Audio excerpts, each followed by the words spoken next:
So, not too long ago, I made a video detailing what I thought was an inevitable brewing civil war within the Republican Party and even the MAGA movement that was going to slowly escalate over the course of Trump's term. And it seems that the first shots of that conflict have already been fired. If you missed it, this last week and a bit, we've been watching a mudslinging, pathetic contest as Congress has tried its absolute best with embarrassing results to keep the government funded and avoid a government shutdown. Now, they have come to an agreement in the end to keep the government open until at least March of next year. So we have a temporary solution, but even getting to that was an absolute mess.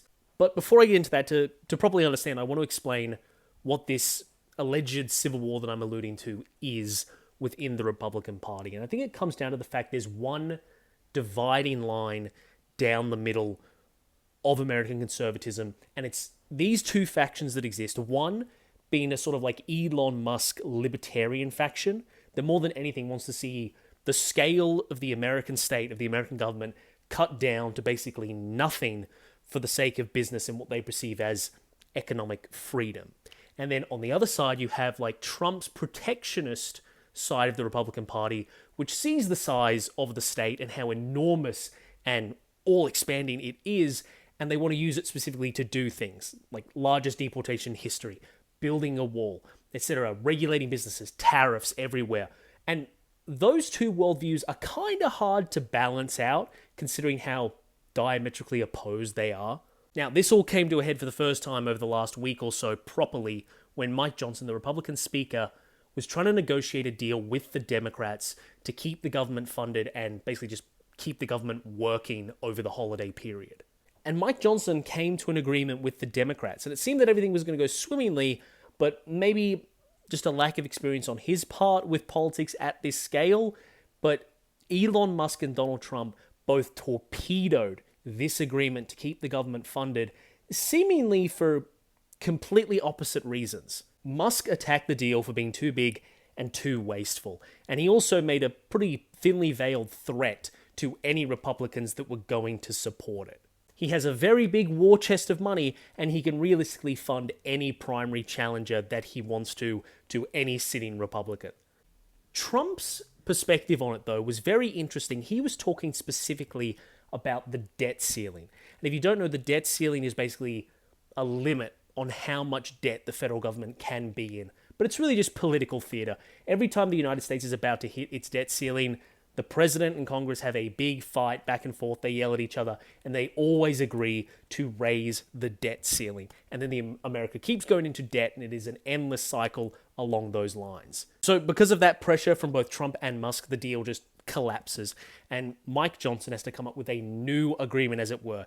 He's cut the deal down so that it's not as wasteful and one set of Musk, and it's also somehow like contradicting that idea of being fiscally responsible. It also pushes any discussion of the debt ceiling back as far as Trump wants it to be. So Musk is satisfied, and Trump basically gets this issue, this big political mess of a debt ceiling negotiation pushed back well into his term, hypothetically, and he can spend as much money as he wants on his Trump mega projects that he wants to during his first term. But Democrats want nothing to do with it, so they don't support it. But you know who else doesn't support it? A fair chunk of Republicans. Despite how pro-Musk and pro-Trump this move was, this new deal on the table, and how much Trump wanted the Republicans to back it, there is still a portion of Republicans in the House from that first faction that I mentioned. These are Republicans that care about fiscal responsibility as they understand it. They don't want the government in debt, and they don't want the size of the government and government spending to be out of control. So the idea of the president pushing back the debt ceiling so that he can do whatever he wants during his term, no matter how expensive, was just completely unacceptable. And they blew up this second pro-Trump deal.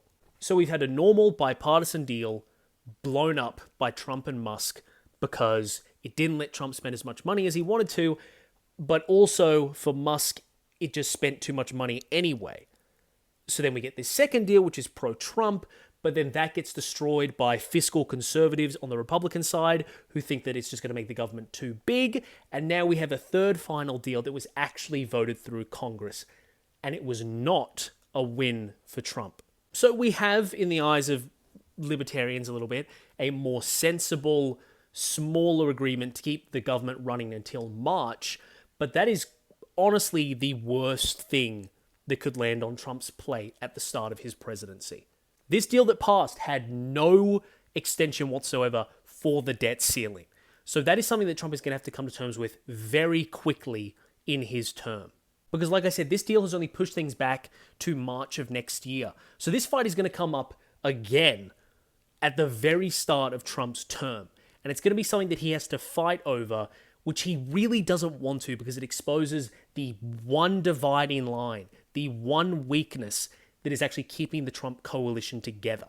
The reason that Republicans like the debt ceiling, they like the fact that there's like a limit on how much the federal government can borrow, is because every time it comes up during a Democratic presidency, they get to paint the president as a wasteful spender, somebody who wants us to go more into debt, who wants to ruin the state of the economy, and that always plays well for them, and it puts a Democratic president in a pretty weak spot to negotiate, because the Democratic president will be coming out and basically saying, no, we need to go more into debt. And that is always a good fight for them to have. It's not a good fight for them to have when who they're fighting is a Republican president who wants to spend a lot of money. This whole episode also probably spells the end of Mike Johnson's career as Speaker. I mean, just looking at the state of things, we already have Republican members of Congress talking about how they will not support him in the election for a new Speaker in 2025. And look, if they have a majority of maybe one or two, the Republicans that is, having just a couple of Republicans say that they will not support him because of how he's messily and terribly handled this situation means that he is done. I can't stress how problematic the start of Trump's term is looking now, considering what the state of the Republican Party is. When we head into 2025, there's going to be an entirely new shit fight over who the next Speaker of the House is. Because Mike Johnson was the compromise candidate between extreme wings and moderate wings, and he was kind of the only guy they had after Kevin McCarthy got kicked out. He was the one guy, and he is going to be gone come 2025 when Republicans voice their concern about the absolute mess that he's led the party to. So that is a whole new fight. And then in March, Trump is going to have to renegotiate funding the government with this libertarian opposition wing that under no circumstances wants to see the government go more into debt, while Trump explicitly wants to spend as much money as he possibly can during his last term. Trump has made MAGA the one acceptable perspective to have within the Republican Party. But the issue is, what if Republicans are more loyal to the idea of making America great again than they are devoted to him specifically? Because Trump is in this weird spot where MAGA has everything. It has the House, it has the Senate, it has him in the White House. But I think the real question is, how long can he try and patch those cracks in the wall and actually keep this movement together before it comes collapsing down on his head?